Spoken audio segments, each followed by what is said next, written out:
জুলাই সনদ বিএনপি অক্ষরে অক্ষরে বাস্তবায়ন করবে এমন কথা আগে স্বরাষ্ট্রমন্ত্রী সালাউদ্দিন সাহেব বলতেন, এখন প্রধানমন্ত্রী তারেক রহমান সাহেবও বলছেন, মানে এখন বলছেন, আগে বলেছেন। অন্তর্বর্তী সরকারের জারি করা অধ্যাদেশ বিষয়ে আমরা দেখছি সরকার পিক এন্ড চুজ করছে, মানে এই গুম অধ্যাদেশ, বিচার বিভাগের আলাদা সচিবালয়, সংবিধান সংস্কার কমিশন এইসব বিষয় বাতিল করে দিয়েছে। আচ্ছা ব্যারিস্টার ফারহানা, এই সিরিজের শেষ প্রশ্ন, আপনি কি এই 15 বা 17 বছরে মানে আপনি কি সবসময় এরকম ন্যায়ের পক্ষে থেকেছেন দলের পক্ষে না থেকে? সবসময় কি আপনি? না, আমি সব সময় পারিনি। না না, পারিনি। আপনাকে অনেক সময় আমাকে অনেক কিছু দেখেও না দেখার ভান করতে হয়েছে, অনেক কিছু বলা উচিত কিন্তু আমি হয়তো বলি নাই। এসব নিয়ে কি বলবেন, মানে জুলাই সনদ নিয়ে আপনার অবস্থান কি? এই সরকার যেমন আপনার একটা খুবই ইন্টারেস্টিং অবস্থান আমি দেখি যে সবাই যখন গণপরিষদের, সবাই বলতে মানে বিএনপি ছাড়া বাকি সবাই যখন গণপরিষদ না মানে সংবিধান সংস্কার পরিষদের জন্য আলাদা একটি শপথ নিল, তখন আপনি সেটা নেন নাই। কিন্তু জুলাই সনদ নিয়ে কি তাহলে আপনি বিএনপির সঙ্গে আছেন না জামাতের সঙ্গে আছেন? মানে তবে খালেদ ভাই, আমি নিজের সঙ্গে নিজে বসেছি। আমি 1-1.5 বছর আমি নিজের সঙ্গে নিজে প্রচুর কথা বলেছি এবং আমি নিজেকে প্রশ্ন করেছি যে তুমি কেন বলো নাই, কেন তখন তুমি এই কথাগুলো বলো নাই। হ্যাঁ, ধরুন 21 আগস্ট ফর এক্সাম্পল, এটা নিয়ে কিন্তু আমি আমার দলের যে ন্যারেটিভ সেটা আমি বারবার বলেছি। হ্যাঁ, তারপরে ধরুন বিচার বিভাগের স্বাধীনতা, মাজদার হোসেন মামলা, এই মামলাটা যে যখন সৈয়দ ইশতিয়াক আহমেদ বারবার চেষ্টা করলেন যেটা করার, তখন কিন্তু বিএনপি 2001 সালে সেই সময় বলেছিল না আমরা এসে করব, কিন্তু সেই মামলাটা কিন্তু 7 পর্যন্ত হয় নাই। সেই মামলার বাস্তবায়ন। তারপরে ধরুন বিচারপতিদের বয়স বাড়ানো, হ্যাঁ, কে এম হাসানকে চিফ অফ দি গভর্নমেন্ট করার জন্য, ইন্টারিম গভর্নমেন্ট করার জন্য। সো এই বিষয়গুলো আমি আসলে বলি নাই এবং আমি নিজেকে নিজে প্রশ্ন করেছি যে আমি কেন বলি নাই। আমার কাছে মনে হয়েছে যে তখন যেরকম হিনিয়াস ভাবে বিরোধী দলকে দমন করা হচ্ছিল, তখন আমার কাছে এই সত্যগুলো বলার চেয়ে অনেক বেশি গুরুত্বপূর্ণ হয়ে দাঁড়িয়েছিল মানবাধিকার লঙ্ঘন নিয়ে কথা বলা, গুম নিয়ে কথা বলা, আমাদের বিচার বহির্ভূত হত্যা নিয়ে কথা বলা, এনফোর্স ডিসঅ্যাপিয়ারেন্স, কিংবা আমার নেতাকর্মীদের গায়েবী মামলা নিয়ে কথা বলা, কিংবা ধরুন কারাগারে ধারণ ক্ষমতার বাইরে বন্দি নিয়ে আমাদের যে একেবারে ত্রাহি অবস্থা সেটা নিয়ে কথা বলা। আমি আসলে ওগুলাতে অনেক বেশি ফোকাস করেছি, কিন্তু হ্যাঁ এই কথাগুলো আমি এড়িয়ে গেছি, এই কথাগুলো আমি দলের ন্যারেটিভ দিয়েছি।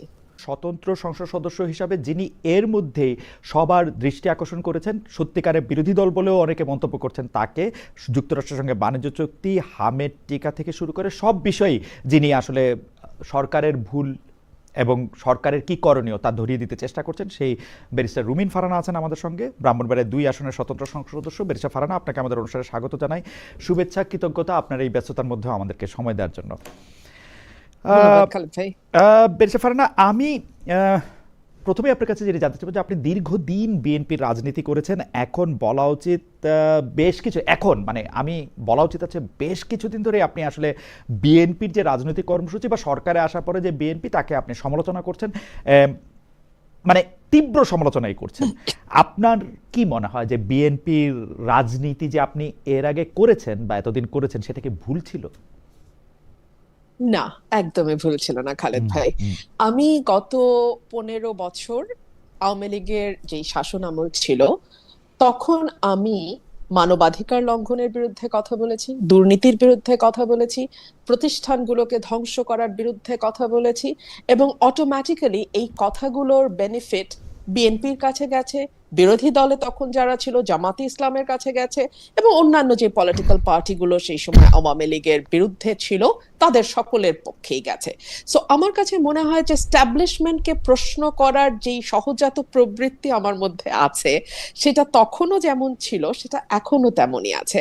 আপনার মনে থাকবে বিএনপি পাওয়ারে আসার আগে যেই 17 মাস আসলে অন্তর্বর্তীকালীন সরকারের সময় ছিল, সেই সময়টাতেও কিন্তু আমি অন্তর্বর্তীকালীন সরকারের তীব্র সমালোচনা করেছি। একই সঙ্গে আমি বিএনপির নানান রকম চাঁদাবাজি, দুর্নীতি, এলাকায় প্রভাব বিস্তারের জন্য নানান রকম অপকর্ম, এই সকল কিছুর বিরুদ্ধে কথা বলেছি। সো আমার আমার নিজের কাছে মনে হয় যে আমি সবসময় আমার নিজের কাছে সৎ থাকবার চেষ্টা করেছি। সো এই সৎ থাকতে গিয়ে আমি হয়তো স্টাবলিশমেন্টের বিরোধিতা করেছি, তখন এখন স্টাবলিশমেন্টে যখন যে থাকে দেখা গেছে কথাগুলো তার পছন্দ হয়নি, ব্যাপারটি আসলে এতটুকুই।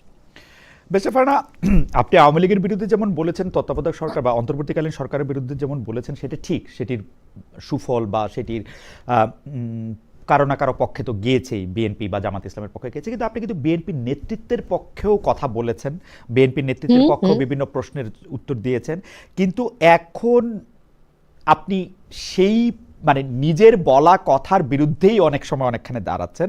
আমাদের প্রশ্ন হচ্ছে যে এখনকার বিএনপি কি আগের বিএনপির চেয়ে আলাদা? মানে সরাসরি আলাদা, কোথায় আলাদা যদি একটু আলাদা। বলতেন। বিএনপির আসন পরিবর্তন হয়ে গেছে। তখন বিএনপি ছিল শোষিতের আসনে, এখন বিএনপি হয়ে গেছে শাসকের আসনে। আমি যদি শোষক নাও বলি, সার্টেনলি বিএনপি শাসকের আসনে। এবং যেহেতু আমি একজন স্বতন্ত্র সংসদ সদস্য, আমি কোনো দলের সংসদ সদস্য না, সুতরাং আমার কিন্তু ক্রিটিক করার ব্যাপারে আমার কোনো বাধা নাই। আমি এই সুযোগে আপনাকে এটাও বলি, আপনি আমার চেয়ে ভালো জানবেন, বাংলাদেশের সংবিধান ৭০ অনুচ্ছেদ সংশোধন না করেও যে কোনো বেসরকারি সদস্য অর্থাৎ মন্ত্রীর বাইরে যতজন পার্লামেন্ট মেম্বার আছেন, যারা কেবলমাত্র এমপি, যেই দল থেকে আসুক না কেন, তারা কিন্তু সরকারের সমালোচনা করতে পারে। কিন্তু বাংলাদেশের হিস্ট্রিটা এতই চমৎকার যে আমরা কখনো কখনো কোনো সংসদ সদস্যকে সমালোচনা তো দূরেই থাক নিজের দলের, স্তুতির বাইরে টু দ্য পয়েন্ট খুব কম কথা বলতে দেখি। আমি আপনাকে একটু বলি যদি সুযোগ দেন। এখন তো রাষ্ট্রপতির ভাষণের উপর ধন্যবাদ প্রস্তাব আলোচনা চলছে। আমি অবাক হয়ে দেখলাম, বিশ্বাস করেন ৩০০ জন সংসদ সদস্য একজনও বলল না এই প্যারাগ্রাফে বা মাননীয় মহামান্য রাষ্ট্রপতি এটা বলেছেন, তার প্রেক্ষিতে আমার বক্তব্য এইটা, বা এই প্যারাগ্রাফে এটা বলেছে, আমি কিন্তু বলেছি। এবং ভেরি কি বলবো, এটাকে ইন্টারেস্টিংই বলি, দুঃখজনক লাগে তারপরেও ইন্টারেস্টিংই বলি, আমাকে কিন্তু সময় দেওয়ার ব্যাপারে আওয়ামী লীগ সরকার যতটা না অনুদার ছিল, এই সরকার তার চেয়ে কোনো অংশে কম অনুদার নয়।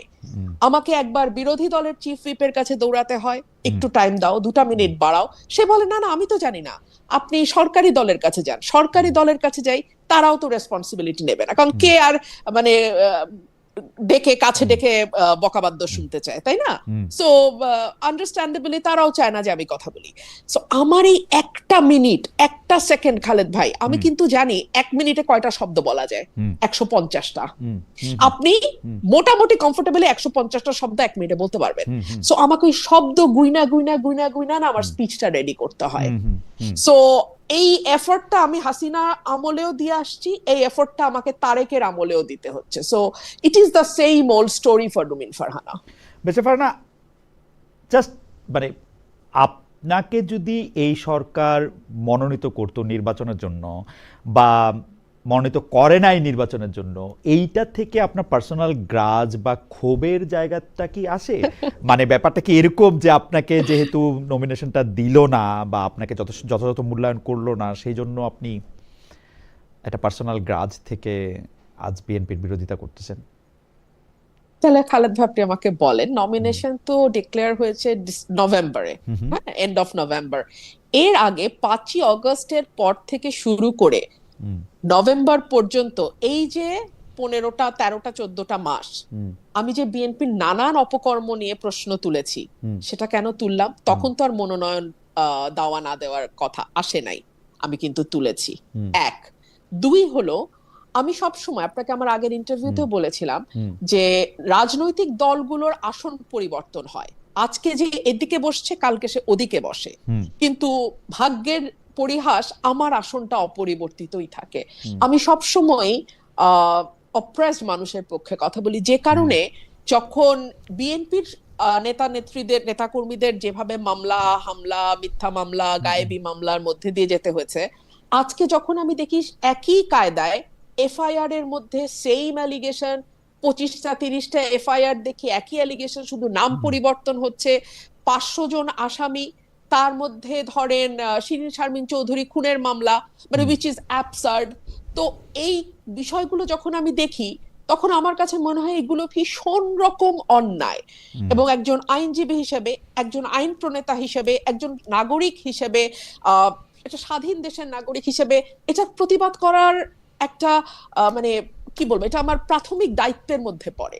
এখন এটার বেনিফিট শিরিন শারমিন চৌধুরী পাচ্ছে না এটার বেনিফিট তারেক রহমান পাচ্ছে, এটার চেয়ে অনেক বেশি গুরুত্বপূর্ণ হচ্ছে অন্যায়টার বিরুদ্ধে আওয়াজ তোলা। মানে একটা আওয়াজের বাইরে তো আসলে আমার মতন সামান্য একজন সংসদ সদস্য কিছু করতে পারে না, এর চেয়ে বেশি কিছু করার আসলে আমার নাই, আমার ক্ষমতা নাই, কিন্তু আওয়াজটা তো আসলে তোলা দরকার। পরের প্রসঙ্গে আসি যে অনেকে বলছেন, স্পেসিফিকলি একজন তো বলে দিচ্ছেন যে সংসদ ও সংসদের বাইরে বিএনপি ও জামায়াতের যে দ্বন্দ্ব সেইটা আসলে আর্টিফিশিয়াল। আমরা বা যাকে ডক্টর মোহাম্মদ ইউনূস পরিচয় করে দিয়েছিলেন যে এই আন্দোলনের একজন গুরুত্বপূর্ণ মানুষ হিসেবে, সে মাহফুজ সাহেবও বারবার, সাবেক উপদেষ্টা, বারবার বলেছেন যে এটা একটা ভাগ বাটোয়ারার সংসদ, এরকম ইঙ্গিত করেছেন বারবার। আপনার কাছে কেউ এরকম মনে হয় যে বিএনপি ও জামায়াতের দ্বন্দ্ব আসলে আর্টিফিশিয়াল, মানে তারা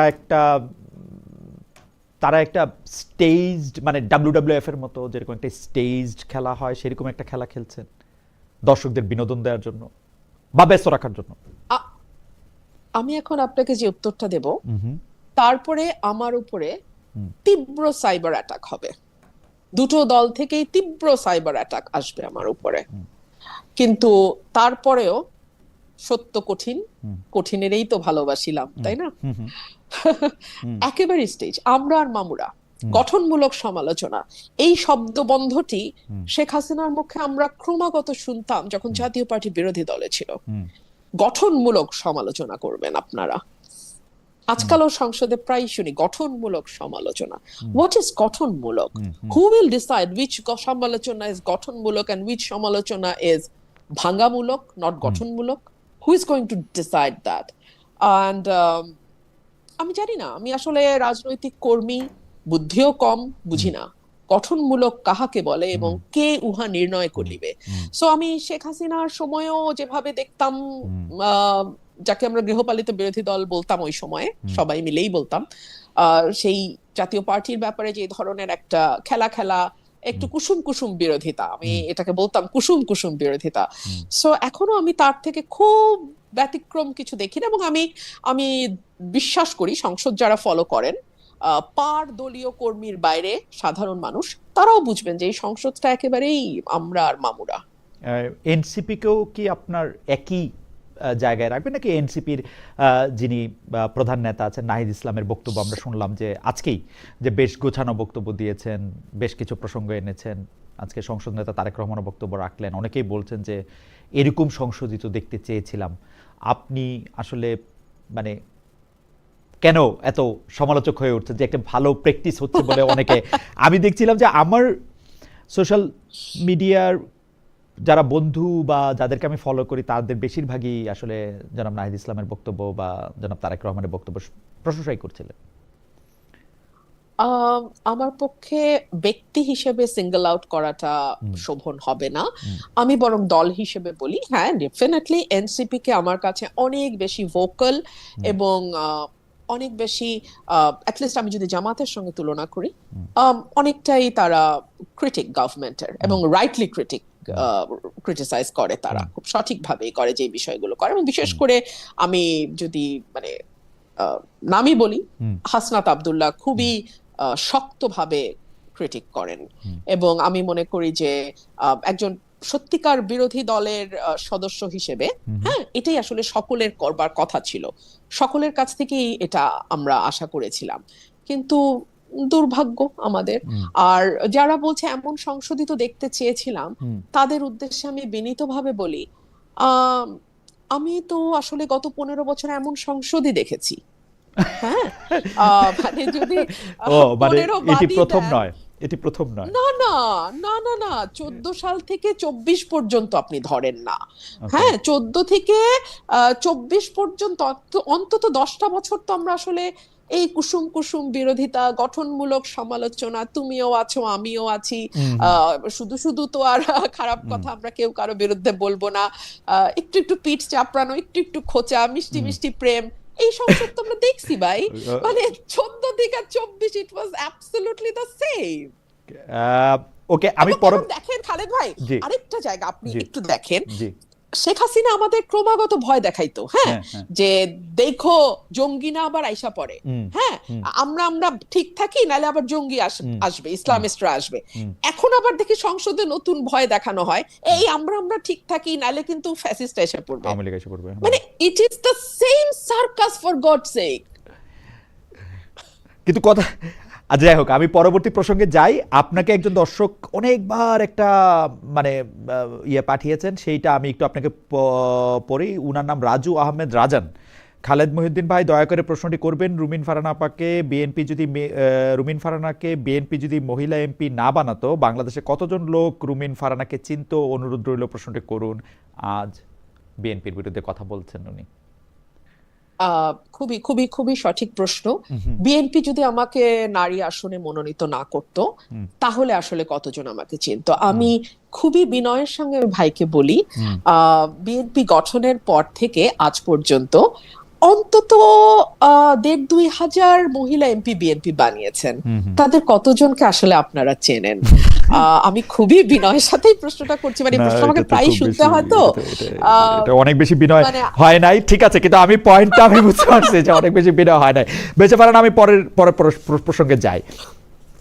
এই প্রসঙ্গটা হচ্ছে যে আমাদের অনেক দর্শকও আসলে, আমার বিরুদ্ধে এই অভিযোগ করেন যে দর্শক যেগুলি আসলে গঠনমূলক প্রশ্ন করেন সেগুলির বেশিরভাগ ক্ষেত্রে আমি নাম বলি না বা প্রশ্নটা করি না, কারণ সেই প্রশ্নগুলি আমি নেই যেগুলিতে স্পেসিফিকলি আমাকে গাল লাগাল দেওয়া হয় সেগুলি বা সমালোচনা করা সেগুলি নেই। কিন্তু এইটা আমি দর্শকদের কাছে কৃতজ্ঞ যে আমাদের রিসার্চ টিমের পাশাপাশি দর্শকদের অনেকে ওই প্রশ্নটা করেছেন। এই প্রশ্নটা খুবই গুরুত্বপূর্ণ বটে। সেই প্রশ্নটা হচ্ছে, যুক্তরাষ্ট্রের সঙ্গে যে বাণিজ্য চুক্তিটি হয়েছে, অন্তর্বর্তীকালীন সরকার যে 3 দিন আগে বাণিজ্য চুক্তিটা করলো, যেটার মধ্যে থেকে আমি অন্তর্বর্তীকালীন সরকারের যিনি মুখপাত্র ছিলেন সেই শফিক সাহেবকে জানতে চাইলাম। শফিক সাহেব বললেন যে এটা যে কোনো সময় এটা বাতিলও করা যেতে পারে, কিন্তু সরকার এটিকে রাখলো শুধু না, যিনি এই চুক্তিটি করার কৃতিত্ব বেশি দাবি করতে পারেন তাকে আবার এই সরকারের মন্ত্রীও করা হলো। সব কিছু নিয়ে আপনি এইটা একটা সংসদের মাধ্যমে রিভিউ করার একটা দাবি তুলেছেন। এইটার এখন কি অবস্থা? মানে আমার কাছে মনে হয় যে হ্যাঁ, এটা হইতে পারে, যেমন শফিক সাহেব বলতেছেন যে চুক্তিটা খুবই ভালো, ব্যারিস্টার ফুয়াদও বললেন যে হ্যাঁ, ইন্ডিয়ার ইয়া থেকে বাইরে হয়ে আমেরিকার ইয়া খুবই ভালো। তাই আমি বললাম ভালো হলে ভালো, কিন্তু আপনার দাবিটা তো খুব যুক্তিযুক্ত যে সংসদের মাধ্যমে রিভিউ করার দাবি। এই দাবিটার ক্ষেত্রে আপনি খালি দাবি তুলতে পারেন, মানে এই রিভিউটা একজন সংসদ সদস্য হিসেবে আপনিও করতে পারেন কিনা, মানে আপনিও এইটা আসলে টেবিলে দিতে পারেন কিনা, বা এটা আপনি কিভাবে চান, বা এটা কিভাবে হতে পারে?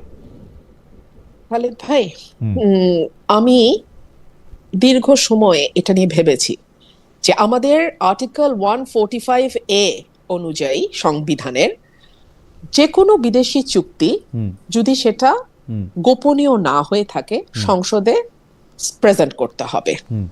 কিন্তু আনফরচুনেটলি সংবিধানের এই ধারাটা আমরা কেউ দেখেও দেখি না। 1, 2 হলো এই চুক্তিটি ভয়ানক বিতর্কিত একটি চুক্তি দুটি কারণে। এক হচ্ছে, একটা অনির্বাচিত সরকার নির্বাচনের 3 দিন আগে তড়িঘড়ি করে এরকম একটা চুক্তি করতে পারে কিনা। 2, এরকম একটা চুক্তি যেটা ট্যারিফ কমানোর নামে করা হলো, সেই ট্যারিফটাই কিন্তু বাতিল হয়ে গেছে যুক্তরাষ্ট্রে। তো সেই ট্যারিফটার উপরে না, ট্যারিফ কমানোর যুক্তিতে যেই চুক্তি করা হলো নির্বাচনের মাত্র 3 দিন আগে, সেটা একটা রিভিউ হওয়া দরকার না সংসদে? এইবার আসেন আমার ক্ষমতা প্রসঙ্গে। আমি সংসদ মুলতুবি চাইতে পারতাম, কিন্তু ইতিহাস বলে 2-3টা ইনসিডেন্টের বাইরে সংসদ মুলতুবি হয় না। সো আরেকটা থাকতে পারে যে আমরা স্বল্প সময় আলোচনার জন্য 68 বিধিতে আমি নোটিশ দিতে পারতাম, যেটা স্পিকার মিন করেছেন যে আপনি নোটিশ দেন। আপনি জানেন এই নোটিশটা আমার 5 জন সংসদ সদস্যের স্বাক্ষর লাগবে। আপনি আমার বাইরে, আমি আপনাকে আজকে অন রেকর্ড চ্যালেঞ্জ করছি, আপনি আর একটা সংসদ সদস্য জোগাড় করে দেন, একটা, 5টা তো পারবই না, আমার বাইরে আপনি একটা জোগাড় করে দেন যে সংসদে এই চিঠিটা স্পিকারকে দেবে যে এটা নিয়ে একটা স্বল্প সময়ে ইন্টারেস্টিং। আলোচনা হয়। আমার মনে হয় যে এটা সবারই আসলে একটু মনোযোগ দিয়ে শোনা দরকার, অথচ এখানে সিরিজ অফ লাইজ আছে, যেটার মধ্যে আমি বলা হয়েছে যে ট্যারিফ 37% থেকে 20% বা 19% করছে, কথা সত্য না। এর আগে, চুক্তির আগেই সেটা 20% আইসা ছিল, এবং সেই 20% নিয়েও আসলে কোর্ট একটা অর্ডার দিয়ে রাখছিল, এটার মধ্যে কোনো টাইম বাউন্ড ছিল না, এবং এইটা মিথ্যার পর মিথ্যা বলা হয়েছে। এবং আমি আপনার কথা শুনে আমার কাছে মনে হলো যে এই সংসদে যদি আপনি ছাড়া আর একজন না থাকে যে এইটা আসলে স্পিকারের নোটিশে আনতে পারবেন, আমাদের মনে হয় এর চেয়ে বড় দুর্ভাগ্য আর কিছু হতে পারে না। মানে মার্কিন যুক্তরাষ্ট্রের সাথে এরকম একটা চুক্তি, যে চুক্তিটার সাথে আসলে জামাতে ইসলামী এবং বিএনপি দুজনের সাথে আসলে কথা বলছে, মানে ভালো চুক্তি, তো ওনারা দুজন এটাকে ভালো বললেই পারে। আমি আপনাকে আরো খোলামেলা বলি, আমার কপালই হলো শত্রু তৈরি করার কপাল, বুঝছেন খালেদ ভাই? আমি আরেকটু শত্রু তৈরি করি। বিএনপি এটাকে আনবে না, আপনি তো বুঝতেই পারতেছেন। হ্যাঁ, কারণ আনবে না, কারণ যেটাও বিএনপি আনবে না, এটা তো বুঝতেই পারতেছেন। জামাতে ইসলাম পাগল হয়ে যেতেছে জুলাই সনদ নিয়ে। জুলাই সনদ বাস্তবায়ন করলে খুবই ভালো হবে। আমি জুলাই সনদের বিপক্ষে না, আমার বাড়ি ভাঙা হয়েছে, আমার উপরে আমি ওই শহীদ মিনার বহুত কিছু, আমি এগুলো ক্রেডিট ক্লেম করার ওই মানে শ্যালো পলিটিক্স বাদ দেই। হ্যাঁ, আমার প্রশ্ন হলো এই যে ভয়াবহ একটা চুক্তি, যেই চুক্তিটা আপনার সার্বভৌমত্বের উপর প্রশ্ন তুলতে পারে, আপনি তেল আনবেন কোথা থেকে সেটার জন্য তার পারমিশন লাগবে, এবং লাগছে। রাশিয়া থেকে পারে নাই তেল আনতে। আচ্ছা, আপনি মানে যুদ্ধ সরঞ্জাম, অস্ত্র, এগুলোর যুদ্ধ সরঞ্জাম কোথা থেকে কিনবেন, কম দামে কোথায় পাচ্ছেন, বা আপনি একটা কম্পিটিটিভ ভ্যালুতে যাবেন, এই সুযোগ আপনার নাই এই চুক্তি অনুযায়ী। আরো বহু সমস্যা আছে।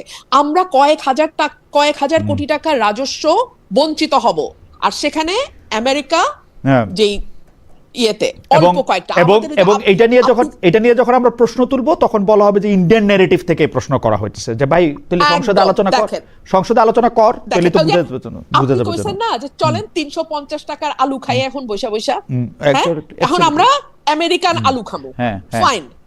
আচ্ছা, এখন আপনি আমারে বলেন, জামাত কিন্তু আগে হাত ধুয়ে ফেলছে, আমরাই চুক্তিতে হ্যাঁ বলি নাই, তো বলো নাই তো তাইলে যে 1.5 মাস সংসদ চললো একবারও তুললো না, তোমরা এইটা তুললা না কেন?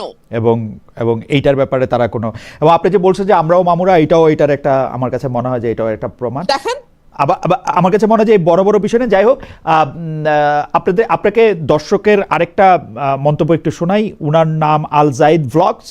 উনি বলছেন তাহলে তো বলা যায় ফেসিস্ট হাসিনার আমলে রুমিন ফারহানা সংসদে কুসুম কুসুম বিরোধিতা করতো, প্লটও নিত, শামীম ওসমানের বোন হিসেবে রুমিন ফারহানা বেশ গদগদ এবং আপ্লুত ছিল। আপনি ইচ্ছা করলে জবাব দিতে পারেন, নাহলে আমরা পরের প্রসঙ্গে যেতে পারি।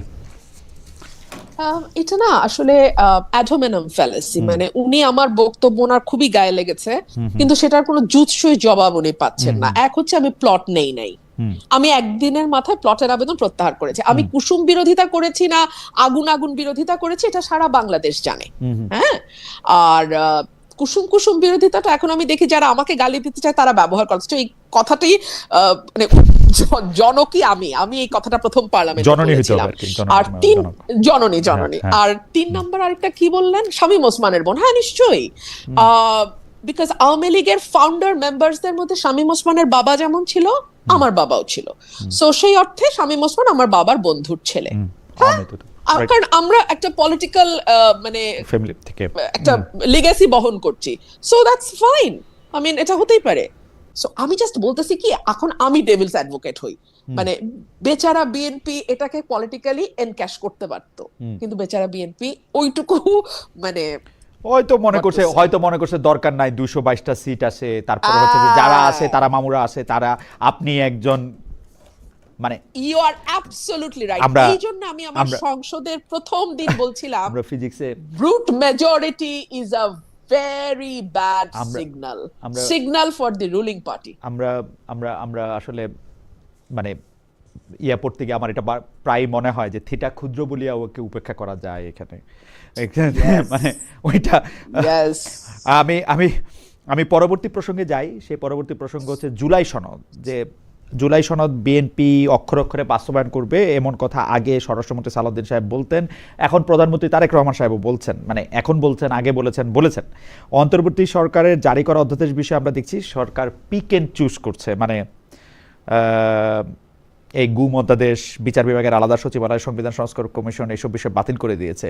এসব নিয়ে কি বলবেন? মানে জুলাই সনদ নিয়ে আপনার অবস্থান কি? এই সরকার যেমন আপনার একটা খুবই ইন্টারেস্টিং অবস্থান আমি দেখি যে সবাই যখন গণপরিষদের, সবাই বলতে মানে বিএনপি ছাড়া বাকি সবাই যখন গণপরিষদ না মানে সংবিধান সংস্কার পরিষদের জন্য আলাদা একটি শপথ নিল, তখন আপনি সেটা নেন নাই। কিন্তু জুলাই সনদ নিয়ে কি তাহলে আপনি বিএনপির সঙ্গে আছেন না জামাতের সঙ্গে আছেন, মানে নাকি আপনি? দেখুন খালেদ ভাই, আমি কয়েকটা বিষয়ে মনে করি সুরাহা হওয়া দরকার, এটা জুলাই সনদে থাকুক আর না থাকুক। এক হচ্ছে সকল ক্ষমতা এক ব্যক্তির হাতে কেন্দ্রীভূত, এই জায়গাটার পরিবর্তন দরকার।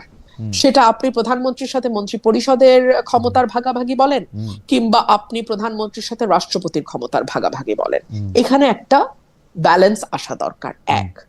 দুই হচ্ছে ৭০ অনুচ্ছেদ কখনোই, আমি যে বললাম যেটা, যে সরকারের সমালোচনা বা সরকারের কোনো সিদ্ধান্তের সমালোচনা করার ক্ষেত্রে কখনোই বাধা ছিল না, কিন্তু ভোট দানে বাধা ছিল। এখন যদি কিছু জায়গায় ভোট দানের সেই বাধা তুলে নেওয়া হয়, মানে কিছু জায়গায় বাদ দিয়ে বাকিগুলোতে মানে ভোট দানে কোনো বাধা নাই, হতে পারে। তিন হচ্ছে আমাদের এই যে উইনার টেকস অলের সংস্কৃতি, এবং প্রতিটা ইনস্টিটিউশনের প্রধান, এখন তো শুধু প্রধান না খালেদ ভাই, এখন একেবারে লেজ পর্যন্ত, মানে মাথা ফ্রম হেড টু টো, প্রতিটা লেয়ারে লেয়ারে লেয়ারে এক যারা পাওয়ারে থাকে তাদের একচ্ছত্র আধিপত্য।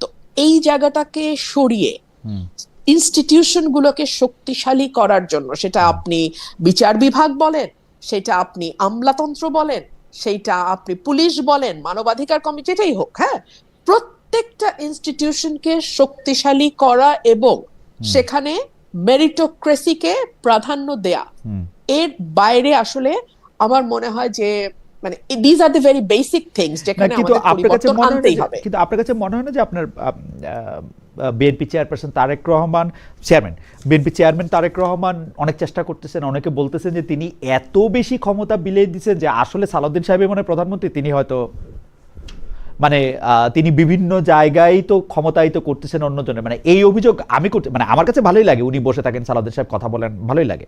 সালাউদ্দিন সাহেবের ওই যে সংবিধান পড়ানো, ও ভালোই লাগে আমার কাছে। তা কিন্তু ঘটনা হইতেছে যে উনি তো ক্ষমতার বিকেন্দ্রীকরণ করতে চেষ্টাই করতেছেন মনে হয়, মানে খোদ সংসদে থাকা অবস্থাতেও কথা বলতে ওকে দিচ্ছেন, খুবই খালেদ ভাই খুবই লো প্রোফাইল মেনটেন করছেন। আমি যদি সরকারকে মানব দেহের সঙ্গে তুলনা করি, মাথা হচ্ছে প্রধানমন্ত্রী।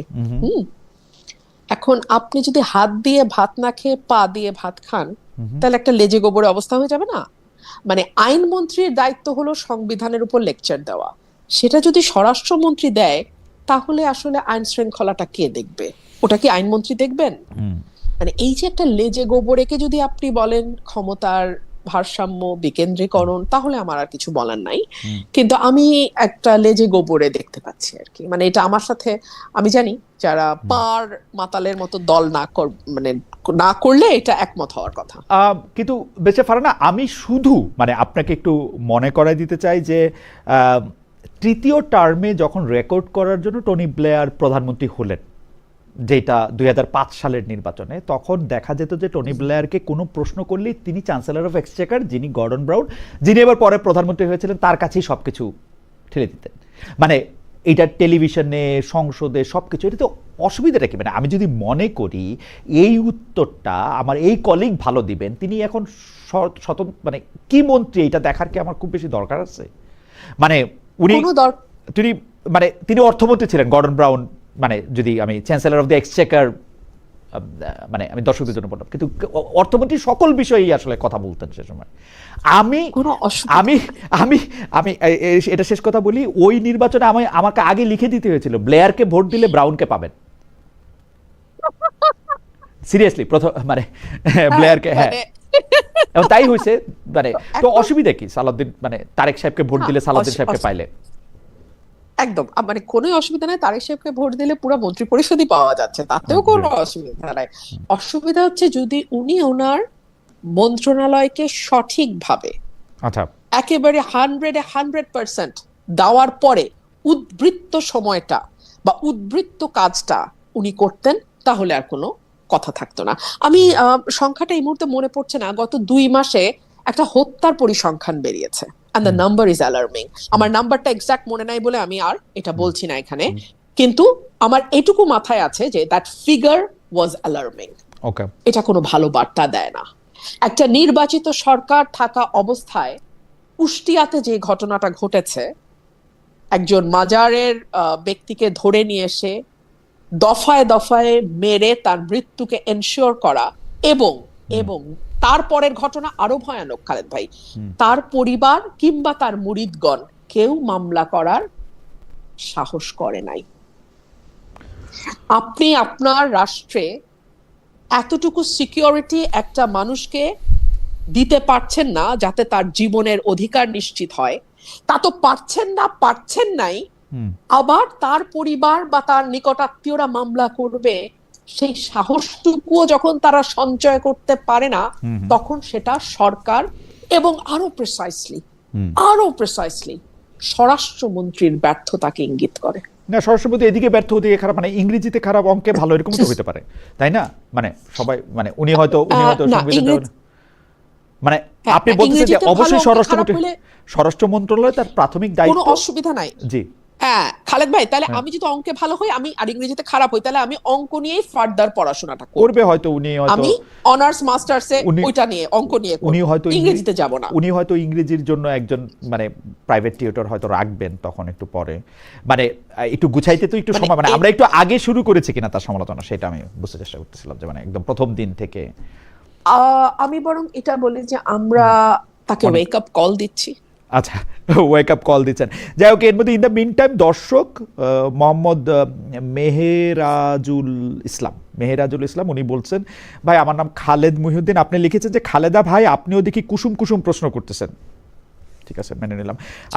আমি একটু আপনার কাছে ওই যে ডিজিটাল সিকিউরিটির প্রসঙ্গে একটু আসি, যে বেশ কিছুদিন ধরে যারা মানে বিভিন্ন রকম মানে সাইবার ক্রাইম বা বট আইডির আক্রমণের শিকার, আমরা যদি ওইভাবে বলি, তার মধ্যে আপনি একজন, মানে প্রধানমন্ত্রীর তথ্য উপদেষ্টা সম্প্রতি বলেছেন যে কোনো ধরনের মিসইনফরমেশন, ডিসইনফরমেশন এই সরকার টলারেট করবে না। আপনি এখন কেমন দেখতেছেন আসলে মত প্রকাশের স্বাধীনতা, এই বট আইডি, মিসইনফরমেশন, ডিসইনফরমেশন, এগুলি আসলে কিভাবে আপনি দেখেন? মানে কথা হইলো যে আমরা কি কেউ আমার বিরুদ্ধে একটা মিথ্যা কথা বললো, আমরা কি তার আসলে গ্রেপ্তার দাবি করতেছি, সেইটা কি আবার বাক স্বাধীনতায় হস্তক্ষেপ করা হবে কিনা? মানে কি আছে যদি কেউ আমার বিরুদ্ধে একটা মিথ্যা কথা ছড়ায় বা একটা ফটো কার্ড তারা দেয়, এইটাকে আমরা এত অপরাধ হিসেবে কেন দেখবো, বা এখানে ফাইন লাইনটা কোথায়? ফাইন লাইনটা আমার কাছে যেটা মনে হয়, মানে আমি তো অসম্ভব রকম এগুলোর শিকার হয়েছি। একে তো নারী, তার উপর এস্টাবলিশমেন্ট বিরোধী নারী, তার উপর women with a voice, so আমাকে ভয়ানক রকম আক্রমণের শিকার হতে হয়েছে, এবং গত কয়েক বছর ধরে আসলে আমার কাছে মনে হচ্ছে ফাইন লাইনটা হচ্ছে যতক্ষণ পর্যন্ত না, হ্যাঁ, আপনার সেই মিথ্যা ফটো কার্ড একটা অস্থিরতা তৈরি করছে, ততক্ষণ পর্যন্ত এটাকে পাত্তা দেওয়ার কিছু নেই। ধরুন বলা হলো যে আপনি ধর্মের বিরুদ্ধে এই কথা বলেছেন, যেটা আপনি বলেন নাই, এবং এটা আপনার জীবন এবং আপনার পরিবারের উপর একটা হুমকি তৈরি করছে। আপনি কি দেখেন? আমার কাছে না নিজেকে, মানে আমি যদি তাদের সকল অভিযোগ সত্য বলিয়া ধরিয়া লই, হ্যাঁ, যে আমি আওয়ামী লীগকে বাঁচায় রাখছি, আওয়ামী লীগের ন্যারেটিভ বাঁচায় রাখছি, তাহলে সম্ভবত আমি একটা লাইফ সেভিং মেশিনের মতন, বুঝছেন? যখন বিএনপি আইসিইউতে ঢুকে আমি গিয়ে বিএনপি রে বাঁচাই, যখন আওয়ামী লীগ আইসিইউতে ঢুকে আমি গিয়ে আওয়ামী লীগ রে বাঁচাই। না, হইলেন লাইফ সেভিং মেশিন, হইলেন লাইফ সেভিং মেশিন। আপনি তো সময় বিএনপি করতেন, সেজন্য আপনি বিএনপিকে বাঁচাতে চেষ্টা করছেন। আপনি তো আওয়ামী লীগ করেন না, নাকি করেন? সেজন্য গোপনে, মানে না, আমি আওয়ামী লীগ করি না, অবশ্যই আমি আওয়ামী লীগ করি না। কিন্তু আমি আপনাকে কিন্তু এই উত্তরটা দিয়েছি যে যখন আপনার প্রতিপক্ষের হাত থেকে তলোয়ার পড়বে, তখন তাকে আঘাত করা সবচেয়ে বড় কাপুরুষের কাজ। আপনি আপনার প্রতিপক্ষকে আঘাত করবেন, আমি আপনাকে তখনই বীর বলবো যখন সে তার সর্বোচ্চ শক্তির অবস্থাতে থাকে। আওয়ামী লীগ যখন তার সর্বোচ্চ শক্তিশালী অবস্থায় ছিল, তখন আজকে যারা কমেন্ট করছে তাদেরকে নিয়ে কিছু বলা কি ঠিক হবে? না, মানে ঠিক আছে, মানে আমরা নিশ্চয়ই বুঝতে পারতেছি কিছু, আপনি বুঝে নেন। জি জি জি। Simple. তাহলে আপনি আসলে মানে আপনার বক্তব্যগুলি আওয়ামী লীগের পক্ষে এখন যাচ্ছে, কারণ হচ্ছে যে আপনি আসলে যার প্রতি অন্যায় হচ্ছে তার পক্ষে কথা বলছেন, ব্যাপারটা কি এরকম যে এখন সিম্পল, একদম একদম ভেরি সিম্পল। কিন্তু আওয়ামী লীগ এত বছর ধরে, মানে একটা প্রশ্ন তো আসেই যে আওয়ামী লীগ এত বছর ধরে যদি এত অন্যায় করতে পারলো, তার বিরুদ্ধে আসলে আমরা ন্যায় কেন করব? মানে অনেকে এই প্রশ্ন আমারও করে যে মানে অন্যায় তো অন্যায় দিয়ে ন্যায় করবো কেন জানেন? হ্যাঁ জি বল। না না না না, কখনো না। জি ঘৃণার পাল্টা ঘৃণা যখন আপনি শুরু করবেন না, ঘৃণার চাষের বাইরে আপনি আর কিছু দেখবেন না। মানে I for an I will make the entire society blind. Right. So আমি সেটা করব না। তো আপনি যে আওয়ামী লীগের চেয়ে বেটার, আপনি আওয়ামী লীগকে সরাইছেন কেন? কারণ আওয়ামী লীগ খারাপ ছিল। তো আপনি যদি সেটাই আবার করেন, তাহলে আওয়ামী লীগের দোষ কি ছিল?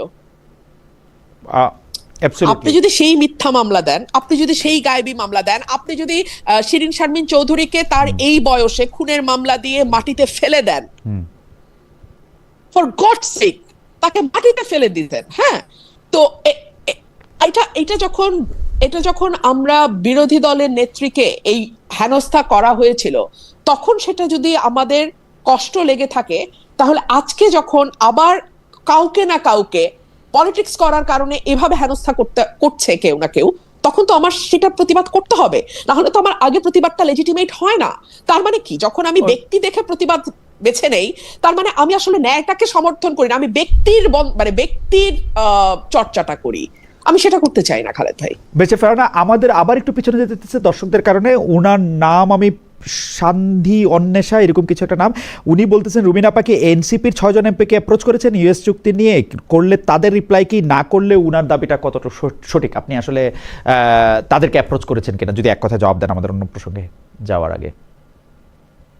আমি যদি পাল্টা প্রশ্ন করি, 6 জন এমপি, জি না আমি অ্যাপ্রোচ করিনি, কারণ আমার মনে হয়েছে যে যদি তারা করারই হতো দলগতভাবে, তাদের এটা আর বহু আগেই করার কথা। আমি কোনো উপায় অন্ত না দেখেই এককভাবে এটা তুলতে বাধ্য হয়েছে, এবং যেহেতু আমাদের হাতেও সময় নাই, আর একদিন মাত্র, সো আমি পয়েন্ট অফ অর্ডার ছাড়া আমার আসলে আর কোনো উপায় ছিল না। ওকে ওকে, আরেকটা মন্তব্য আপনি নেন প্লিজ। উনি সংসদের স্বরাষ্ট্রমন্ত্রীর প্রশংসা করেন, কিন্তু এখানে সমালোচনা করছেন, এটা কি ঠিক? বিরোধিতা করলে সংসদে করতেন, এটা নিয়ে কি বলবেন? উনি, ওনার নাম চায়না আরাফাত, ইয়াসিন আরাফাত, মানে যার নাম, হ্যাঁ ইয়াসিন আরাফাত বোধ হয়, মানে ঠিক আছে, হ্যাঁ, মানে সংসদে আপনি সরাসরি প্রশংসা করেছেন, এখানে আপনি নিন্দা করছেন, সংসদে আপনি কেন তার? কিছু কথা আমরা সার্কাস্টিক্যালি বলি, সার্কাসম যদি না বুঝে তাহলে আসলে কিভাবে বুঝায় বলবো যে ওটা আসলে সার্কাসম ছিল, এটা কিন্তু একটা জোক ছিল, মানে দ্যাটস টু মাচ। জোক বলে দিয়ে আসলে একটু বলতে হবে যে আপনি একটু আমাদের দর্শকদের উদ্দেশ্যে একটু বলতে পারেন যে সংসদে আপনি আসলে স্বরাষ্ট্রমন্ত্রীকে নিয়ে কি বলেছেন, মানে জোকটাও যদি একটু বলতেন আর কি তাহলে। আমি কিন্তু আজকেও বলছি উনি সংবিধানে অসাধারণ। ও আচ্ছা আচ্ছা আচ্ছা, কিন্তু ওনার অসাধারণ অন্য জায়গায় হলে ভালো হতো। হ্যাঁ হ্যাঁ, অ্যাবসলিউটলি। ভারত যেন ডক্টর ইউনূস সরকারের বিদায় আর বিএনপিকে ক্ষমতায় আনার জন্য মুখিয়েছিল, এটা অনেকে বলে থাকেন, কিন্তু মে মাসের প্রথম সপ্তাহ থেকেই ভারতের পর্যটন ভিসা স্বাভাবিক করা হবে, সেইটাও একরকম কথা আমরা শুনতেও পেয়েছিলাম। কিন্তু আমার কাছে ডক্টর ইউনূস সরকারের সাথে বিএনপি সরকারের ভারত বিষয়ে অবস্থান খুব বেশি বদল মনে হয় না, শুধুমাত্র জনাব খলিলুর রহমানের ভারত সফর করে শেখ হাসিনাকে মানে শেখ হাসিনাকে বাংলাদেশে ফেরত দেওয়ার ব্যাপারে একটা কথা আদায় করা ছাড়া। আপনি এটাকে কিভাবে দেখেন? আসলে কি ভারত শেখ হাসিনাকে ফেরত দেওয়ার ব্যাপারে সিরিয়াস? মানে আপনার টেকটা কি, আপনি যদি একটু বলতেন। আমি একজন পলিটিক্যাল পার্সন হিসেবে আমার কাছে মনে হয় যে এটা ভারত কখনো করবে না, because Sheikh Hasina was the tested and trusted friend of India. এখন যদি তারা শেখ হাসিনাকে ফেরত দেয়, এটা কিন্তু তাদের অন্য বন্ধু যারা আছে বিভিন্ন দেশে, তাদের কাছে একটা খারাপ বার্তা যাবে। এক, দুই হচ্ছে ভারত কিন্তু একটা বিষয় পরিষ্কার করেছে যে কেউ যদি তাদের দেশে আশ্রয় নেয়, তাহলে তারা তাকে কখনো তার দেশে পুশ করে না। দালাই লামার কথা তারা কিন্তু খুব বলে। সো এখন আমি এই সকল কিছু দেখে আমার কাছে মনে হয়েছে যে আমার মনে হয় না শেখ হাসিনাকে তারা ব্যাক করবে। আর তাছাড়া আমাদের মানে যে বিনিময় চুক্তিটা আছে, হ্যাঁ, মানে ফেরত পাঠানোর যে চুক্তিটা, সেটা কিন্তু অনেকগুলো ইফস অ্যান্ড বাটস আছে। আমি আমি মানে গত 24 সালে পড়েছিলাম এটা, এখন আর অত একদম এক্স্যাক্টলি বলতে পারবো না আপনাকে, মুখস্থ নাই, কিন্তু যে যদি পলিটিক্যাল মোটিভেটেড কেস যদি তারা মনে করে, হ্যাঁ, তখন কিন্তু তারা কিছুতেই আর বন্দিকে ফেরত পাঠায় না। এবং ডেফিনেটলি শেখ হাসিনা যেহেতু পলিটিশিয়ান, ওনার কেস তো পলিটিক্যালি মোটিভেটেড, তো তারা বলবেই। তো মানে এইসব নানান দিক দেখে আমার কাছে মনে হয়েছে যে না, এটা তাদের ফেরত পাঠানোর কথা না। গুজব রটায় নিন্দুকেরা, ছড়ায় বোকারা, আর বিশ্বাস করে গাধারা। আপনার কাছ থেকে একটু শুনতে চাই যে স্পষ্ট এই ধরনের কোনো প্রস্তাব আপনার কাছে এসছে কিনা। দর্শকদের মধ্যে কেউ কেউ বলছেন যে আপনি আসলে এনসিপিতে গেলে একটা নতুন যুগের নতুন বন্দোবস্তের রাজনীতি আমরা দেখতে পেতাম। এই মুহূর্তে আমার কোনো দলেই যাবার কোনো রকম কোনো পরিকল্পনা নাই, কোনো দলেই না। একদম লাউড অ্যান্ড ক্লিয়ার, আমি আমার রাজনীতিটা at least for the time being, এই সময়ের জন্য আমি আমার মতো করে করতে চাই। আপনি আপনার মতো করে করাটার ক্ষেত্রে এইটা কি আপনার কখনো মনে হয় কিনা, এই প্রশ্নটা আমার, যে আপনি আসলে সারা বাংলাদেশের সব বিষয়ে আপনি কথা বলার থেকে এখন কিছুটা আপনি কি এইটা প্রেফার করতেছেন যে আপনার সংসদীয় এলাকা নিয়ে কথা বলার কারণে? এর আগে আপনি ছিলেন মনোনীত সংসদ সদস্য, এবার যেহেতু আপনি সরাসরি ভোটে নির্বাচিত সংসদ সদস্য, আপনি আসলে আপনার সেই ব্রাহ্মণবাড়িয়ার আসনটা নিয়ে ভাবছেন, বাংলাদেশের পলিসি নিয়ে আপনাকে আসলে খুব বেশি মানে আপনার বলারও সুযোগ কম, দেখারও সুযোগ কম। আমি সেভাবে বলবো না, না আমি সেভাবে বলবো না। দেখুন, আমি যে কয়টা বিষয় সংসদে আমাকে খুব কম সুযোগ দেওয়া হচ্ছে, ভীষণ কম, কিন্তু সেটার বেস্ট ইউটিলাইজ আমি করার চেষ্টা করেছি। এর মধ্যে আমি 50-50 হিসেবে ভাগ করেছি ধরেন, হ্যাঁ। আমি মবের বিরুদ্ধে যেমন বলেছি, আমেরিকা বাংলাদেশ চুক্তির ব্যাপারে যেমন বলেছি, হামের টিকা নিয়েও বলেছি, আমি একই সাথে আবার আমার এলাকার যেই সমস্যাগুলো সেগুলো নিয়েও আমি কিন্তু কথা বলেছি। সো আমি মনে হয় যে আমি আমার খুবই সীমিত সুযোগকে 50-50 করে ভাগ করার চেষ্টা করেছি। আর আমার এলাকার প্রতিটা ভোটার 5 লক্ষ ভোটার আমার এলাকায়, খালেদ ভাই, আমি যদি সত্যিকার অর্থে মানে অন্তরের অন্তঃস্থল থেকে তাদের মানে যদি কারো প্রতি কৃতজ্ঞ থেকে থাকে, আমি আমার ভোটারদের প্রতি কৃতজ্ঞ। তারা আমার সকল অসম্মান, সকল অবহেলা, সকল আমি কি বলবো অন্যায়, এবং অন্যায় যেটা হয়েছে সেটার জবাব আমার এলাকার মানুষ দিয়েছে, আমাকে ভালোবেসে আমার পাশে দাঁড়িয়ে। এবং পুরো ভোটের সময়টা তারা যে কিভাবে আমার পাশে ছিল, শ্রম দিয়ে, অর্থ দিয়ে, আমার মনের জোর দিয়ে, কারণ সবাই বহিষ্কার হয়েছে, 200-র উপরে বহিষ্কার হয়েছে। বিশ্বাস করেন, একটা কর্মী যদি এসে আমাকে বলতো আপা বহিষ্কার হয়েছি, মনটা খারাপ, আমি ভেঙে যেতাম। এই একটা ছেলেও আমাকে বলেনি আপা মন খারাপ। সো ওদের এই ঋণ আমি কিভাবে শোধ করব? ওদের ঋণ আমাকে শোধ করতে হবে তো না, বাকি জীবন আমি ওদের ঋণ শোধ করব। আপনার আলাদা কোনো একটা দল গঠন করা বা ওরকম কোনো কিছু করার, একটা তৃতীয় শক্তি, তৃতীয় পক্ষ হওয়ার এরকম কোনো ইচ্ছা এই মুহূর্তে বা পরিকল্পনা এই মুহূর্তে আপনার নাই? সময় বলবে, সময় বলবে, সময় বলবে। আচ্ছা, একজন দর্শক সায়েম খান, উনি এতক্ষণ বলছিলেন যে খালেদ মহিউদ্দিন দুর্নীতি করছেন, তারপর বলছেন যে পাঠকদের সঙ্গে দুর্নীতি করছেন, এখন বলছেন যে খালেদ ভাই দর্শকদের কমেন্ট পড়তে ভয় পাচ্ছেন। ঠিক আছে, আমি আর আরেকজন দর্শক উনি বলেছেন যে খালেদ ভাই গুপ্ত আওয়ামী লীগ রুমিন ফারহানাকে আইনের আওতায় আনাতে হবে সরকারকে, খালেদ ভাই রুমিন ফারহানাকে জানিয়ে দেন। ঠিক আছে, জানালাম, থ্যাংক ইউ। আমরা যে প্রশ্নটি করবো সেটাও একটু আইনের সাথে সম্পর্কিত। নারী এমপিদের নিয়ে জামায়াতের একজন সংসদ সদস্য মানে কদর্য মন্তব্য করেছিলেন, আমি যদি এভাবে বলি, মানে একটু, যে তার এলাকার অনুষ্ঠানে আপনি সংসদে এই নিয়ে কথা বলেছেন, বিচার চেয়েছিলেন, কিন্তু স্পিকার তখন জানিয়ে দিলেন বিষয়টি আসলে সংসদের এখতিয়ারের বাইরে, যেহেতু এটা সংসদের মধ্যে ঘটে নাই। এই নিয়ে আপনি আইনি পদক্ষেপ নিয়েছেন কিনা, নেয়ার পরিকল্পনা আছে কিনা, ফর্মালি বা ইনফর্মালি জামাতের কেন্দ্রীয় স্তরে কোনো প্রতিকার চেয়েছেন কিনা? আমরা কিন্তু দেখেছি কাছাকাছি ঘটনা, বিদ্যুৎ জ্বালানি খনিজ সম্পদ মন্ত্রী ইকবাল হাসান মাহমুদ টুকুকে নিয়ে মানহানি করা মন্তব্য করার অভিযোগে জামায়াতের সেই এমপির বিরুদ্ধে মামলা করা হয়েছে। আমি একটু আগেই তো এটার উত্তর দিলাম খালেদ ভাই, যে যতক্ষণ পর্যন্ত এটা কারো জান মাল এবং জীবনের উপর হুমকি তৈরি না করছে, ততক্ষণ পর্যন্ত এগুলোকে খুব বেশি না, কিন্তু আপনি সংসদে যেহেতু কথাটা তুলেছিলেন, সেই জন্য বলছি আর কি। আমাকে যেটা হয়েছে, জামাতের আমির নিজে ফোন করেছেন 2 বার, এন্ড দলগতভাবে ওরা দুঃখিত হয়েছে এবং আমার কাছে দুঃখ প্রকাশ করেছে, সরি বলেছে। তো আমার মনে হচ্ছে ঠিক আছে, এটা নিয়ে আর ফার্দার যাওয়ার দরকার নেই। আচ্ছা, জামাতের আমির নিজেই আপনাকে ফোন করেছেন এবং দলগতভাবে এই ব্যাপারটা নিয়ে মানে দুঃখ প্রকাশ হ্যাঁ, করেছে। এই ব্যাপারটাই আসলে মানে একটা ইনফরমেশন আমাদের জন্য। যাই হোক, এবারের মনোনয়ন এটা আমাদের মানে মানে শেষ প্রশ্নের আগের প্রশ্ন। এবারের মনোনয়ন, নির্বাচনের মনোনয়ন প্লাস সংরক্ষিত আসনে মনোনয়ন নিয়ে আপনার পর্যবেক্ষণ কি? আপনি একটু যদি পুরোটার ব্যাপারটা বলেন, কারণ জামাতে ইসলামী নারীদের আসলে মনোনয়ন দেয় নাই। তাদের যে এলআই এনসিপি মনোনয়ন দিলেও তাদের বেশ কিছু নারী সদস্য এবং গুরুত্বপূর্ণ নারী সদস্য আসলে ওই ইলেকশনে এক হওয়ার জন্য সেটা আলাদা হয়েছে, কিন্তু তারা মানে ইলেকশনে জামাতের সাথে জোট করার জন্য তারা আলাদা হয়ে গিয়েছে, কিন্তু তারপরও তারা এটা বজায় রেখেছে ওই জোটটা।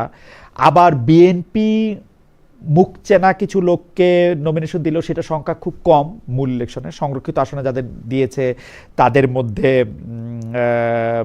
সংস্কৃতি কর্মী এবং অনেকেই আসলে কিনেছিলেন, কিন্তু মূলত রাজনীতিবিদদের রাখা হয়েছে সেখানে। জামাতে ইসলামী থেকে এবং এনসিপি থেকে যাদের মনোনয়ন দিয়েছে তাদেরকেও আপনি মোটামুটি চেনেন। এই সংরক্ষিত আসনে মনোনয়ন এবং মূল মনোনয়ন নিয়ে যদি আপনি একটু বলতেন, এবং নারীর অবস্থান, নেতৃত্ব। আমাকে যখন প্রশ্ন করা হয় যে দুটো দল কতটুকু নারী বান্ধব, আমি বলি একটি দল 0% আর অন্যটি 3% নারী বান্ধব।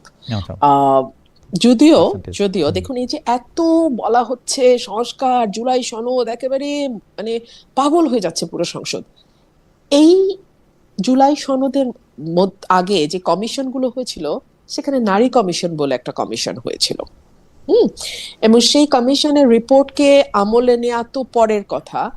সেই কমিশনে যারা সদস্য ছিলেন তাদেরকে যে ভাষায় পাবলিকলি অ্যাড্রেস করা হয়েছে, গালাগালি করা হয়েছে, very unfortunate, very very unfortunate. এক দলের সবশীল বলছে নিজেকে, মুক্তিযুদ্ধের চেতনা লালন করছে প্রতি মুহূর্তে মুহূর্তে, কিন্তু নমিনেশন দেওয়ার সময় 3 পয়েন্ট সামথিং, এবং প্রত্যেকেই আবার পিতা বা স্বামীর কোটায় মনোনয়ন। তো মানে আসলে হচ্ছে না, হলোটা কি, তাই না? এই বিচারটা দর্শকই করুক। আপনি বলছেন যে আরেকজনের পরিচয়। যাই হোক, আওয়ামী লীগ নিয়ে আসলে আমাদের দর্শকদের প্রশ্নের শেষ নাই। একটা প্রশ্ন কমন, সেটা হচ্ছে যে আপনি আওয়ামী লীগের পক্ষে কথা বলছেন কারণ তারা মজলুম সেই জন্য, কিন্তু আপনি এটা নিয়ে মন্তব্য করবেন কিনা যে আওয়ামী লীগ তো ক্ষমা চায় নাই, এত বড় অপরাধ করার পর আওয়ামী লীগ যখন ক্ষমা চায় নাই, বা আওয়ামী লীগ কি তার কৃতকর্মের জন্য ক্ষমা চাইছে কিনা, আপনি কেন তার পক্ষে দাঁড়াচ্ছেন? এইটা ভবিষ্যতের ফেসিস্ট যদি কেউ হয়ে উঠতে চায় সেইটার পথ উন্মুক্ত করবে কিনা? আচ্ছা, দেখুন, এখানে অনেকগুলো বিষয়। আওয়ামী লীগ ক্ষমা চায়নি। ক্ষমা চাওয়া না চাওয়াটা তার পলিটিক্যাল স্ট্র্যাটেজি বা ডিসিশন। ভুলও হতে পারে, শুদ্ধ হতে পারে, এটা সময় বলবে, এবং এটার মূল্য তার রাজনীতির মাধ্যমেই চুকাতে হবে। কিন্তু এখন তার বিরুদ্ধে আপনি মিথ্যা মামলা দেবেন কিনা, বা তাকে বন্দী হিসেবে আপনি কিভাবে ট্রিট করবেন, কিংবা আপনি, যেহেতু এটা একটা পলিটিক্যাল পার্টি, সো তার সে রাজনীতি করতে পারবে কি পারবে না, এটা আপনি কি মানুষের হাতে ছাড়বেন, নাকি এটা আপনি ক্ষমতার বলে আপনি ঠিক করবেন যে আমি ঠিক করে দিলাম যে ওরা এখন রাজনীতি করতে পারবে না, আমি ঠিক করে দিলাম যে ওরা নির্বাচনে অংশ নিতে পারবে না? এখন এটা কি মানে আমরা নির্বাহী আদেশ দিয়ে, যেহেতু এখন ক্ষমতা আমরা পেয়ে গেছি, আমরা ঠিক করব, নাকি এটা আসলে মানুষের হাতে, 20 কোটি মানুষের হাতে ছেড়ে দিলাম? আচ্ছা ঠিক আছে, ভোট দেওয়া মানুষ ওরে, যেমন ধরেন জাতীয় পার্টিকে শূন্য একটা আসনও পায় না, জিএম কাদেরও জিততে পারে না নির্বাচনে, ঠিক আছে? এখন আওয়ামী লীগকে যদি মানুষ তার ভোট দিয়ে প্রত্যাখ্যান করত, এই যে সরি বলে নাই, এই যে কোনো রিমোর্স নাই, এই যে তারা মানে অগস্ট মাসে এবং জুলাই মাসে ভয়াবহ গণহত্যা চালাইছে, ইত্যাদি ইত্যাদি ইত্যাদি, সো ইত্যাদি কারণে যদি মানুষ তাদেরকে ভোটের মাধ্যমে জবাব দিত, তাহলে রাজনীতিতে আওয়ামী লীগের অবস্থানটাকে আরো অনেক বেশি দুর্বল হইতো না? অবশ্যই। তাহলে কি আওয়ামী লীগের রাজনীতিটা আরো অনেক বেশি মানে মলিন হয়ে যাইতো না? কিন্তু সেই অবশ্যই। সুযোগটাই তো আমরা তাদের দিলাম না। অবশ্যই। আমার মনে আছে যে সম্ভবত আপনার সঙ্গেই আলাপে যখন ডয়চে ভেলেতে ছিলাম, আমি এরকম বলেছিলাম, যখন শেখ হাসিনা প্রধানমন্ত্রী আছেন, আমি তখন এরকম বলেছিলাম যে শুধু প্রধানমন্ত্রীর চেয়ারটা ছেড়ে দেন, তারপরে শেখ রেহানাকে বানান প্রধান নির্বাচন কমিশনার, তারপরে ভোট দেন। একদম, তারপরে ভোট দেন। yes, you said তারপরে ভোট দেন। আমার কাছে কিন্তু মনে হয় যে আওয়ামী লীগ বলতে যে জুজুর মানে মানে এইটা খুবই মানে বলা হয় যে আওয়ামী লীগকে আসতে দিলে আওয়ামী লীগ একদম, ব্যাপারটা আসলে সেরকম নাই হওয়ার কথা ছিল, এবং সেটা আসলে জনগণের কাছেই ছেড়ে দেওয়া উচিত ছিল। ব্যাপারে আমি আপনার সাথে একমত। যাই হোক, দর্শকদের আমি একটা জায়গা একটু ক্লিয়ার করি। জি। হ্যাঁ, আওয়ামী লীগ নিয়ে আমাকে নিয়ে খুব মানুষের তো খুব কৌতূহল। আমি মানুষকে একটা কথা বলি, আপনি যতবার মব করবেন, হ্যাঁ আমি বাংলাদেশের মানুষকে বলতেছি, আপনি যতবার মব করবেন, আপনি যতবার পিটায় মানুষকে মারবেন, আপনি যতবার মিথ্যা মামলা দায়ের করবেন, আপনি যতবার মানে সাবেক স্পিকারের মতন যার ইমেজ আছে তাকে মাটিতে ফেলবেন ধইরা নিয়ে যাওয়ার নাম কইরা, হ্যাঁ, আপনি যতবার তাদের মতন মানুষের বিরুদ্ধে খুনের মামলা দিবেন, হ্যাঁ, মানে যেটা আপনার কানে অদ্ভুত শুনাইতেছে, মানে শিরিন শারমিন গিয়ে খুন করছে, হ্যাঁ, মানে যেমন রুমিন ফারহানা, আমার কিন্তু খুনের মামলা ছিল আমার বিরুদ্ধে। তো এগুলা না, আপনি যতবার এগুলা করবেন আপনি ততবার আপনার কর্মকাণ্ড দিয়ে আওয়ামী লীগের শক্তিশালী করবেন। অ্যাবসলিউটলি, লিখা রাখেন এটা আমার কাছ অ্যাবসলিউটলি, থেকে। অ্যাবসলিউটলি। অন্যায় অন্যায় অন্যায় মানে ন্যায্যতা আসলে যাই হোক, আমি আরো দু একজন দর্শকের মতামত আপনাকে একটু বলি। ওই দর্শকদের মতামতগুলি যেহেতু লাইভ কমেন্টগুলি সেগুলি হারিয়ে গেছে, কিন্তু সেগুলির মধ্যে অনেক দর্শক একমত হয়েছেন যে আমাদের সাথে মার্কিন যুক্তরাষ্ট্রের যে চুক্তি হয়েছে সেই চুক্তিটা আমাদের জন্য ভালো কি খারাপ সেটা কোনো না কোনো ফরম্যাটে পুরোপুরি আলোচনা করা উচিত। আমি নিজে 36 পৃষ্ঠা চুক্তিটা পড়ে দেখেছি। আমার কাছে মনে হয়েছে যে যারা এই চুক্তি করছে তাদের শাস্তি হওয়া উচিত না, বরং তাদেরকে পুরস্কৃত করা হয়েছে, এই সরকার আইনা মন্ত্রী করা হয়েছে। আমি এটার কোনো জানি না এটা কি কেমনে এটা সম্ভব হলো। এবং খালি ডক্টর মোহাম্মদ ইউনূস সরকারে আমি দোষ দিচ্ছিলাম এই চুক্তিটা করার জন্য, পরে দেখি যে উনি বিএনপি এবং আওয়ামী লীগ দুই পক্ষের সঙ্গেই কথা বলছে এবং দুই পক্ষই আসলে এই চুক্তিটাকে ভালোই বলতেছে, না কইরা কি উপায় ছিল, আমাদের নাকি অনেক বিপদ টিপদ হইতো, এই হইতো সেই হইতো। তো সেটা নিয়ে আমি দাবি করি যে এটার মধ্যে নিয়ে একটা আলোচনা হোক। অনেক দর্শকও এটার মধ্যে এটা বলছেন যে আসলে মার্কিন যুক্তরাষ্ট্রের এই চুক্তিটা নিয়ে আমাদের অবশ্যই অবশ্যই অবশ্যই আলোচনা হওয়া উচিত, আমাদের জানা উচিত, ভালো হইলে ভালোটাও আমাদের বোঝা উচিত। আরেকটা জিনিস হচ্ছে যে, আরেকটা একটু বলি, উনি হলো মোহাম্মদ আতিকুল্লাহ। উনি বলছেন খালেদ ভাই আমরা যখন অন্যের কিরানক হয়ে খেলবো তখন আসলে আমরা কেউই নিরপেক্ষ থাকতে পারবে না। আপনিও হয়তো অন্যের ক্রিয়ানক হয়ে খেলেছেন। বাহ, খুব ভালো। যাই হোক, আপনার বেশে রুমিন ফারহানা আমাকে অনেক দর্শক জিজ্ঞেস করে যে নেগেটিভ কমেন্টগুলি পড়ার দরকার কি। আমি মনে করি নেগেটিভ কমেন্টগুলি পড়ে আমি আসলে দেখতে চাই যে মানে আমি এঙ্গেজ করতে চাই তাদের সঙ্গে, তাদের বক্তব্যটাও সামনে আনতে চাই, কারণ তারা কেন আমাকে এত বেশি মানে এগুলি বলতেছেন সেটাও তো নিশ্চয়ই কারণ নিশ্চয়ই থাকবে। যাই হোক, রুমিন ফারহানা আপনাকে অনেক ধন্যবাদ। আপনি অনেকগুলি বিষয় আজকে মন্তব্য করেছেন যে বিএনপির আসন পরিবর্তন হয়েছে, যেটাকে শোষক থেকে শাসিত আপনি বলছেন। 21শে আগস্ট নিয়ে দলের নেগেটিভের বাইরে আপনি বলেন নাই, সেইটা সত্য বলার জায়গা আপনার সে সময় ছিল না বা অবস্থা সে সময় ছিল না। আপনার উত্তরের কারণে সাইবার অ্যাটাকও হতে পারে সেটা আপনি বলেছেন। আপনি বলেছেন যে এনসিপি অনেক বেশি রাইটলি ক্রিটিক করেছে এই গভর্নমেন্টকে, সেই জন্য আপনি এনসিপিকে ধন্যবাদ দিয়েছেন। বিশেষ করে হাসনাত আব্দুল্লাহর নাম আপনি বলেছেন। আপনার মার্কিন যুক্তরাষ্ট্রের সাথে অসম চুক্তি নিয়ে যে 5 জন সংসদ সদস্য আপনার লাগতো সংসদের নোটিশ আকারে প্রচার করার জন্য, আপনি চ্যালেঞ্জ দিয়েছেন যে আপনাকে ছাড়া আরেকজন সংসদ সদস্যকে আমি দেখাতে পারবো কিনা। আমার অনুষ্ঠান আমি আশা করি যে আরো অনেক সদস্যই হয়তো দেখবেন বা তাদের কানে যাবে। আপনারা এটা নিশ্চয়ই একটু ভেবে দেখবেন, দেশের স্বার্থে এটা একটু ভেবে রাখা দরকার। আমার মনে হয় যে এটা আপনি দেখবেন। নির্বাচিত সরকার আর্মিকে ফেরত পাঠানোর জন্য ব্যর্থ বলে আপনি বলেছেন, যে এই জন্য আর্মি আসলে ফেরত পাঠাতে যাচ্ছে না, যদিও তারা অনেক ক্লান্ত। এরকম আরো অনেকগুলি বিষয় আপনি বলেছেন। রুমিন ফারহানা, আপনি যদি শেষ 2-1 লাইন কিছু বলতে চান বলে আমরা আজকের অনুষ্ঠান এখানে শেষ করি। আমি আসলে আপনার মাধ্যমে আবার একটা কথা পরিষ্কার করি, সেটা হচ্ছে রাজনীতিকে কেবলমাত্র রাজনীতি দিয়েই মোকাবেলা করা যায়। তাকে যদি আপনি নির্বাহী আদেশ দিয়ে মোকাবেলা করতে যান, তাকে যদি আপনি বল প্রয়োগে মোকাবেলা করতে যান, তাকে যদি আপনি অন্য কোনো ভাবে ষড়যন্ত্রের মাধ্যমে মোকাবেলা করতে যান, সেটা শতগুণ হয়ে আপনার দিকেই ফেরত আসবে। এটুকুই। আপনাকে অনেক ধন্যবাদ রুমিন ফারহানা। অনেক দর্শক আমাদের সঙ্গে ছিলেন, তারা নানা রকম মন্তব্য করেছেন, ভালো ভালো কথা বলেছেন, আমার একটু নিন্দাবন্ধও করেছেন। তাদের সবাইকে ধন্যবাদ দিয়ে আজকের মতো অনুষ্ঠান এখানে শেষ করছি। ফারহানা, আপনাকে অনেক অনেক ধন্যবাদ। দর্শক আপনাদের ধন্যবাদ। পরবর্তী অনুষ্ঠানে নিশ্চয়ই আপনাদের সঙ্গে অনেক দেখা হবে।